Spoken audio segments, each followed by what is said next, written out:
এই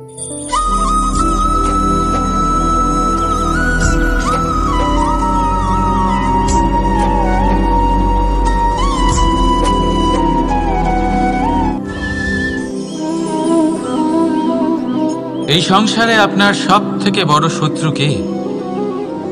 এই প্রশ্ন যে কাউকে আপনি জিজ্ঞেস করুন, প্রত্যেকের কাছে কারোর না কারোর নাম তো অবশ্যই থাকবে, যাকে সে তার শত্রু মনে করে। চলুন আপনাকে বাস্তব কথা মনে করে, এই সংসারে আপনার সব থেকে বড় শত্রু অপর কোনো ব্যক্তি নয়। আপনার সব থেকে বড় শত্রু হলো অনুভূতি। সেই অনুভূতি যা আপনার মধ্যেই থাকে, সেই অনুভূতি আপনাকে নষ্ট করতে পারে, আপনাকে দুঃখী করতে পারে। অনুভূতি যেমন অহংকার, লোভ, ক্রোধ আর মোহ আপনার পতনের কারণ হতে পারে। অহংকার অন্য কাউকে তুচ্ছ ভাবতে বাধ্য করে দেয়। মোহ আপনাকে ব্যাকুল করে তোলে। লোভ আপনার কামনা বাড়িয়ে তোলে। আর ক্রোধ, যেটার আগুন সর্বপ্রথম আপনাকেই পুড়িয়ে ফেলে। এবার যেমন আমরা অন্য কোনো শত্রুর জন্য ভাবি, এই শত্রুর জন্য কি করব, কিভাবে এই শত্রুকে পরাজিত করা যায়, কিভাবে একে পরাস্ত করা যায়, এই অনুভূতি কিভাবে একে পরাজিত করা যায়, যেহেতু এটা আপনার ভেতরেই আছে। আছে কোনো অস্ত্র? অবশ্যই আছে। আর এই অস্ত্রের নাম হলো সন্তুষ্টি। সন্তুষ্টি একমাত্র পারে আপনার মনকে শান্ত করে দিতে। এই সন্তুষ্টি একমাত্র পারে আপনাকে জীবনে সুখ আর আনন্দের সাগরে নিয়ে যেতে। তাই জীবনে সবসময় সন্তুষ্ট থাকুন। যেটা আছে তার মধ্যে আনন্দ খুঁজুন, জীবন আরো সুখময় হবে। রাধা রাধা। সাফল্য। যদি আপনাকে জীবনে সাফল্য পেতে হয়, তাহলে আপনি একাধিক মানুষ পাবেন যারা একাধিক উপায় বলবে আপনাকে সাফল্য পাওয়ার। দীর্ঘ সময় ধরে পরিশ্রম, চেষ্টা, নির্ধারণ, নিষ্ঠা এই বিষয়ে ভাষণ দিতে থাকবেন। একাধিক রকমের উদাহরণ আপনার সামনে তুলে ধরবেন। কিন্তু আমার এটা মনে হয়, আমরা কেন সেই বিষয়ে কথা বলি না যা মানুষকে অসফল করে তোলে? শুধু দুটো ব্যাপার অসফল হওয়া নিশ্চিত করে। শুধু দুই ধরনের মানুষ বেশিরভাগ অসফল হন। প্রথম তারা যারা ভাবে অনেক কিছু কিন্তু কিছুই করে না। আর দ্বিতীয় তারা যারা অনেক কিছু করতে থাকে কিন্তু ভাবনা চিন্তা না করে। ভাবনা আর কর্ম, এদের মাঝে সামঞ্জস্য রাখা খুব জরুরি। যদি এটা থাকে, তাহলে জীবনে কখনো অসফল হবেন না। রাধা রাধা।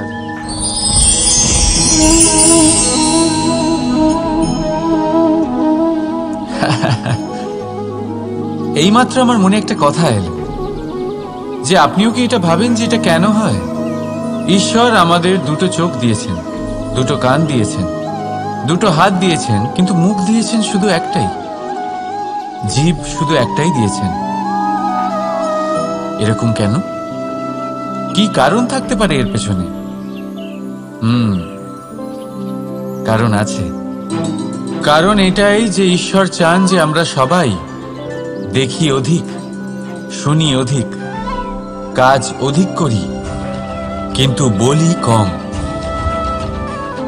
এবার যদি আপনি ভালো করে ভাবেন, তাহলে এখানেও আমাদের জিভ খুব নরম বানানো হয়েছে, যাতে এই কঠোর দাঁতের মাঝে খুব সহজে এটা থাকতে পারে। এবার এটার পেছনেও কোনো কারণ আছে। আমাদের শব্দ আর আমাদের ভাষা এরকমই নম্র আর সহজ হওয়া উচিত। তাই মনে রাখবেন, যদি এই মুখ থেকে কঠিন শব্দ বের হয়, তাহলে তার পরিণামও কঠিনই হবে। এরকম নম্র, এরকম সহজ আর এরকম মিষ্টি কথার সাথেই আসুন আমরা সবাই বলে উঠি, রাধা রাধা।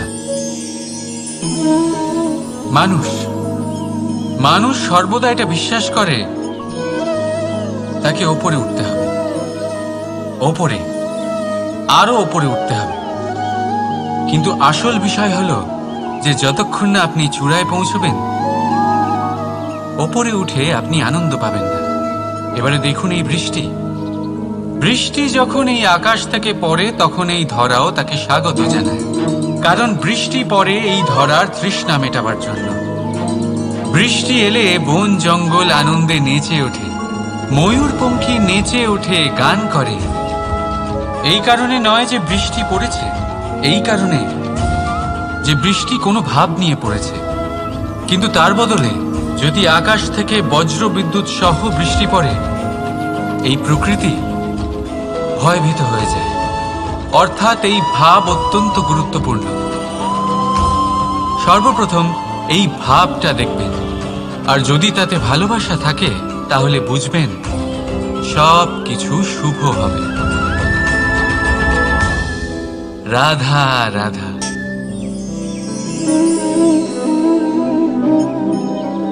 অহংকার, এই শব্দটা সবাই শুনেছেন। বহু মানুষকে আপনি এটা বলতে শুনেছেন যে ওই ব্যক্তির অহংকার আছে, ওই মানুষটির ক্ষমতার অহংকার আছে, ওই ব্যক্তির নিজের রূপ নিয়ে অহংকার আছে, ওই ব্যক্তির নিজের অর্থের অহংকার আছে, ইত্যাদি ইত্যাদি। কিন্তু এই অহংকার, এর অস্তিত্ব হয় কি করে? এবারে একবার এই হাতটা দেখুন। যদি এই হাতের 5 আঙ্গুল উঠে দাঁড়ায়, আশীর্বাদ। আর যদি এই হাতের 5টা আঙ্গুল একসাথে মুঠো হয়ে যায়, শক্তি, সংকটের বিরুদ্ধে ঢাল। কিন্তু এই একটা আঙ্গুল সংকটের কারণ হয়ে দাঁড়াতে পারে। এই একটা আঙ্গুল শত্রুকে আহ্বান জানায়। এবার অহংকার বলে এই শব্দটাই দেখে নিন। আমাদের থেকে আলাদা হয়ে গেলে হয় অহম, অর্থাৎ ব্যক্তির মনে হয় যে সে আপনদের থেকে, নিজের বন্ধুদের এবং সঙ্গীদের থেকে, নিজের পরিবারের থেকে অনেক উপরে, অনেক শ্রেষ্ঠতর সে। কিন্তু মনে রাখবেন, এই অহংকার কোনো ব্যক্তির অস্তিত্বের বিনাশের প্রথম ধাপ। তাই ঝেড়ে ফেলে দিন এই অহংকারকে, আর বিশ্বাস করুন আমাদের ওপর। কারণ তখনই আপনি শান্তি পাবেন, আর সেই শান্তির সাথেই বলে উঠবেন রাধা রাধা।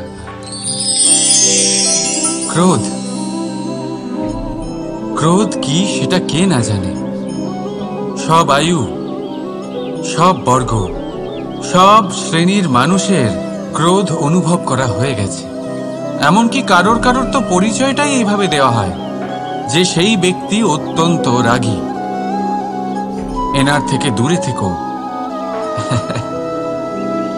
এবারে ক্রোধ কি তা আমরা সবাই জানি, কিন্তু এই ক্রোধ কি করতে পারে সেটা খুব কম লোকে জানে। ক্রোধ কিছুটা এরকম, কোনো জ্বলন্ত পাথরকে ধরা আর সেটা কারোর দিকে ছোড়া। এবার এটার পেছনে আমার ইচ্ছে থাকে সামনের জনকে জ্বালানো, কিন্তু তার আগে তো আপনার নিজের হাত জ্বলে যাবে। তাই মনে রাখবেন, যখনই আপনি কারোর উপরে ক্রুদ্ধ হবেন, সর্বপ্রথম সেটা আপনার বিনাশের কারণ হয়ে দাঁড়াবে। আমি বলি, যখন এই সংসারে করার জন্য প্রেম আছে, তাহলে ক্রোধ করার কি দরকার? প্রেম করুন। এই প্রেম সবার সাথে ভাগ করে নিন, আর ভালোবেসে বলুন রাধা রাধা। কৌতুক অর্থাৎ হাসি, এটা জীবনে কতটা গুরুত্বপূর্ণ। আমরা সর্বদাই হাসতে চাই, আমরা সর্বদা অন্যের মুখে এই হাসি দেখতে চাই। কিন্তু এই কৌতুক, এই কৌতুক অনেক প্রকারের হয়, আর এই কৌতুকের ভিত্তি কি সেটাও খুব গুরুত্বপূর্ণ।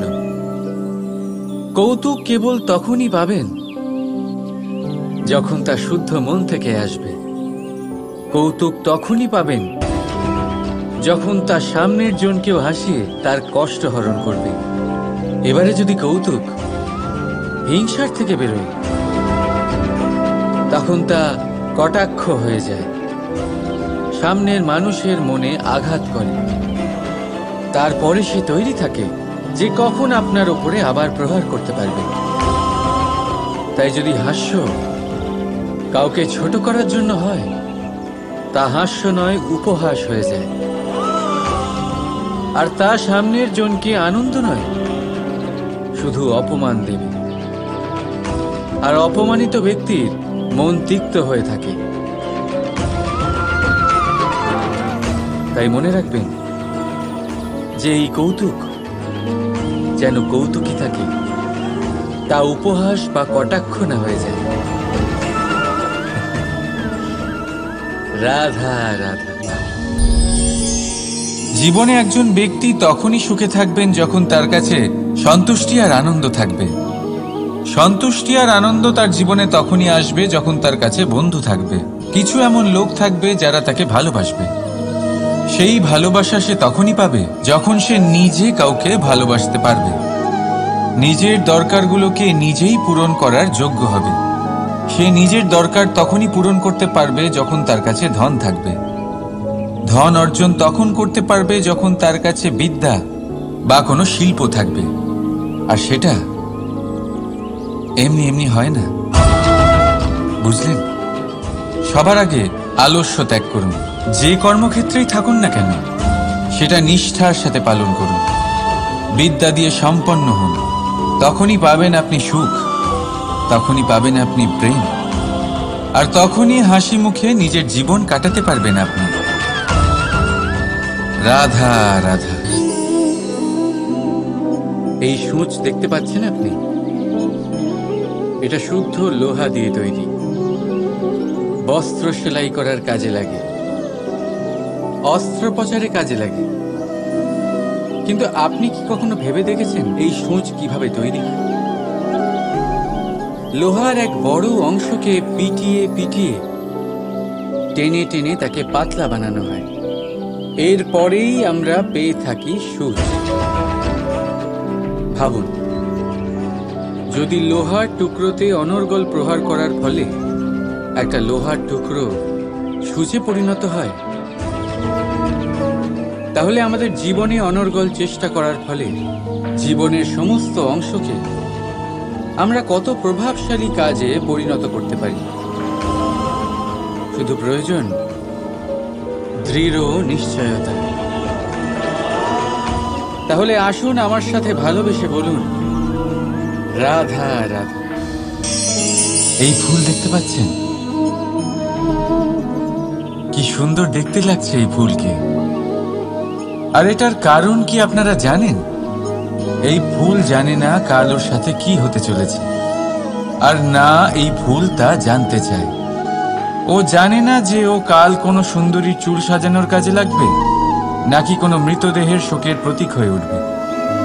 ও বেঁচে থাকে শুধুমাত্র আজকে, শুধুমাত্র বর্তমানে, আর তাই নিজেও সুবাসিত হয়ে বাকিদেরও সুবাস প্রদান করে। তাই মনে রাখবেন, সুখী জীবনের মূল মন্ত্র এটাই, না জীবনের চিন্তা আর না মৃত্যুর ভয়। যা আছে বর্তমান, এই বর্তমানে বাঁচুন, এই বর্তমানকেই ভোগ করুন, আর এই বর্তমানেই নিজের আনন্দ খুঁজে নিন। নিজেও সুখে থাকুন আর অপরকেও সুখে রাখুন। রাধা রাধা।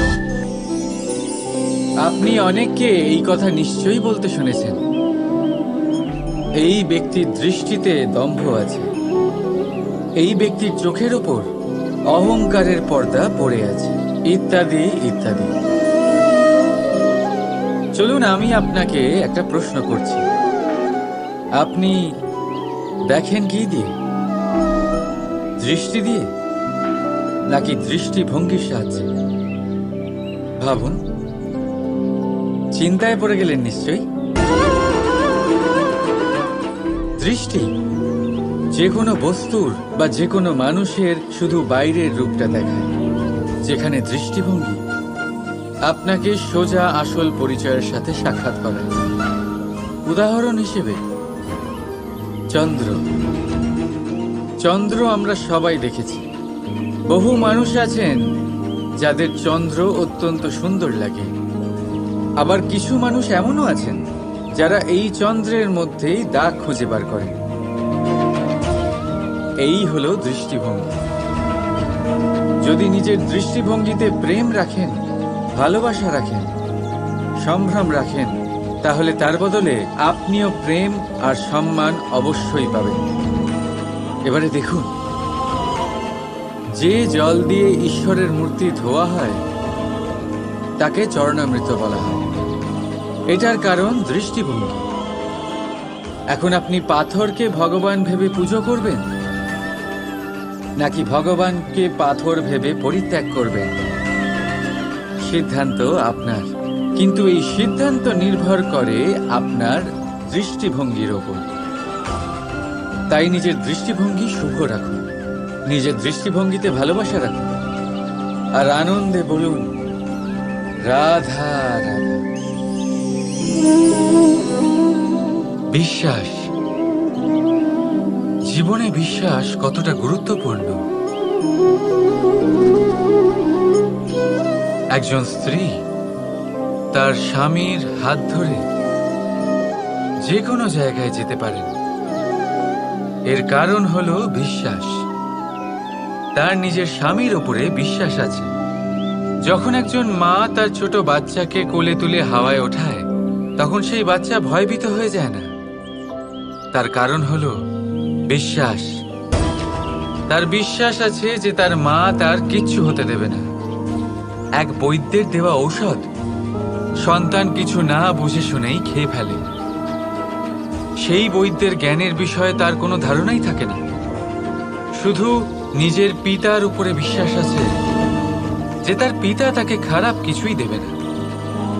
যখন এই সংসারের প্রতিটা বন্ধন বিশ্বাসের উপরে দাঁড়িয়ে আছে, তাহলে কেন এই বিশ্বাসকে আমরা জীবনে আনতে পারি না?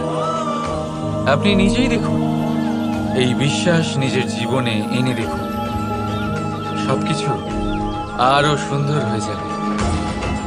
তাই ভালোবেসে বলুন রাধা রাধা। যখনই আমরা কোনো বৃক্ষকে দেখি, সবার আগে আমাদের দৃষ্টি যায় সেটার ফুলের দিকে, সবুজ পাতার দিকে, রসালো ফলের দিকে। কিন্তু সেই কঠোর, সেই নিঃস্বার্থ শিকড়, তার দিকে আমরা একবারও তাকাই না। এবার এটার অর্থ হলো এই যে বলিদান দিল, যে ওই বৃক্ষের তলদেশে আছে, ওই বৃক্ষের বৃদ্ধি ঘটিয়েছে, তার কোনো মূল্যই নেই। না, মনে রাখবেন, যখনই আমরা কোনো বৃক্ষকে জল প্রদান করি, সেটার পাতা, ফুল বা ফলকে নয়, সেটার শিকড়কে প্রদান করি। যখনই আমরা কোনো বৃক্ষকে পুজো করি, এই ফুল, এই তিলক আমরা তার শিকড়কে অর্পণ করি। অর্থাৎ কোথাও না কোথাও জ্ঞানে অজ্ঞানে এই প্রকৃতি আপনাকে সেই সম্মান দেয় যেটার আপনি যোগ্য। আর সেই জন্যই তো আমি বলি যে তুমি কর্ম করে যাও, তার ফলের চিন্তা করো না। তুমি সেই সম্মান অবশ্যই পাবে যেটার তুমি যোগ্য, শুধু মনে বিশ্বাস রাখো। রাধা রাধা। জপের এই মালা আপনি অনেকের কাছেই দেখে থাকবেন। তারা মালা জপ করে যান, ঈশ্বরকে স্মরণ করতেই থাকেন, আর প্রতিটা জপ করা পুঁতির সাথে একটা পুণ্য অর্জন করেন। কিন্তু এটাই কি সবার সাথে হয়? না।